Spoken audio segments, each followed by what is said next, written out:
No niin. Semmoinen ottaa vähän päähän, että ihmisen pitäisi niinku tyyliin syödä 3 kertaa päivässä, kun lämmin ateria ja tälleen. Mä pärjään aika hyvin tämmöisellä. Mä teen smoothie joka päivä. Siinä tulee punaista maitoa, tuoremehua, paljon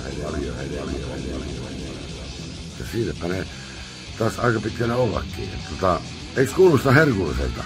Mutta jumalauta, että pysyy nälkä pois ja hyvin saa paskalla just joka päivä. Lähdetään tekemään smoothieta. Katsotaan mitä täällä on. Mulla on valmiina kaiken näköistä tosi nami tavaraa. Tohon mä oon pilkkonut noita tohon alkuun, niin pistäis näin nyt. Näytä nyt tänne näin. Tää on mun paras kaveri tää smoothie-kanno. Ei tää mikään tehosekoitus, tää on smoothie-kanno. No ja sitten vähän kasepähkinää tosta pikkusen, ei hirveästi, silleen sopivasti. Tosta vähän ruokasoodaa. Tähän on hengenvaarallinen aine pelkästään laittaa niinku liikaa, mutta silleen sopivassa määrin. Se on ihan jees. Tosta vähän honungia. Ai kun tulee hyvää sokeria, ei mitään helvetin kähiteltyä kilesokeria, vaan kunnon ruoka. Sitten tosta pikkusen rypsiöljyä. Noin, ja sitten otetaan tuolta vähän kananmunaa. No, toinenkin kananmuna perää yhdellä kerralla vähän niin sanotusti vaikeita. Sitten tosta tämä on parasta jukustia. Noin. 0,5. Sitten punaista maitoa perään. Noin. Ja sitten brasilmehua. Noin. Nyt tarvitaan vielä jorioituu suolaa vähän.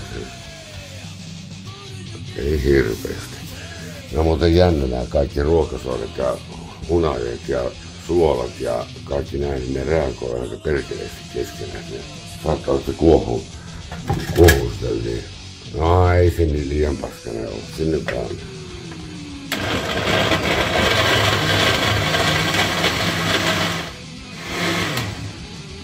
No niin, nyt tässä ei ole kaura hyytälöitä ja kaura lesetty vielä ollenkaan, ottaa vähän liian taistia. Otetaan siitä pikkusen ensin pois.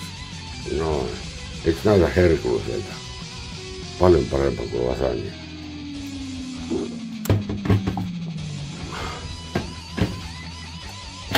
No niin, noin. Sitten me tarvitaan vielä täältä tällaisia.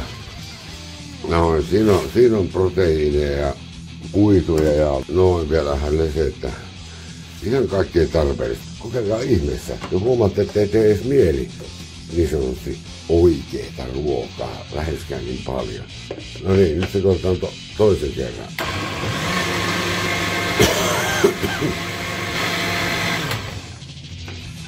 No niin, nyt se pitäisi olla sekaisin.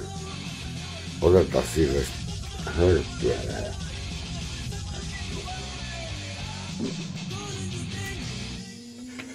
Hyvä se perkele on. Ja siinä on ihan kaikkea. Kokeilkaa. Kyllä se tepsii.